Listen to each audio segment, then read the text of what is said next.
हा असणार आहे धावपळीचा किंवा ब्रॅकेटमध्ये धांदळीचा दिवस. तू कपडे तर घालून ये, असं ओंगा फोंगा येणार आहेस का? So being a content creator मला फक्त पॅकिंग करायची नाहीये, मला पूर्ण आयटनरी प्लॅन करायची आहे. कोणत्या डेला आम्ही काय व्हिजिट करणार आहोत, कुठे आम्ही काय खाणार आहोत, तिथे पैकी काम झालेलं आहे. आणि आता वेळ आहे पॅकिंगच्या अगोदरची प्रोसेसची, ती म्हणजे कपड्यांचं सिलेक्शन करणं. असं म्हणणं आहे की मला ना कॅप सूट होत नाही, पण मला ना घालायला खूप आवडतं. जेव्हा मी स्कूल टाईममध्ये ना ट्युशनला जातो ना पण दुपारी, तेव्हा मी अशी कॅप घालून जायची. छान वाटायचं, मला खूप आवडते. पण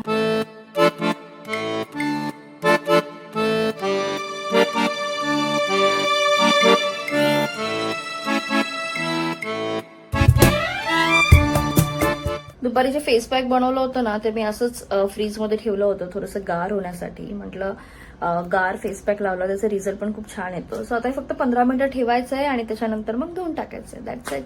so I am ready now. माझे केस ब्लो ड्राय करून झालेले आहेत, मेकअप करून झालेला आहे, and this is my outfit. एअरपोर्टला गेल्यानंतर फुल लुक दाखवते. सो हा व्लॉग मी इथे सेंड करते. आय होप तुम्हाला बघायला आवडला असेल.